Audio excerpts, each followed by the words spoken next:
মিথ্যা বলতে পারেন না? মিথ্যা কথা তো মহাপাপ বুঝছি। আপনি নামাজ পড়ছেন? না। তাহলে মাগরিবের নামাজ পড়েন নাই? আজকে তো শুক্রবার, জুমার নামাজ পড়ছেন?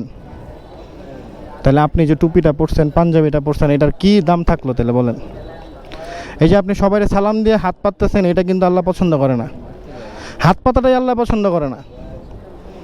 আপনি নামাজও পড়েন নাই, তাহলে আপনি পাঞ্জাবি টুপিটা কেন পরছেন বলেন? এটা ঠিক?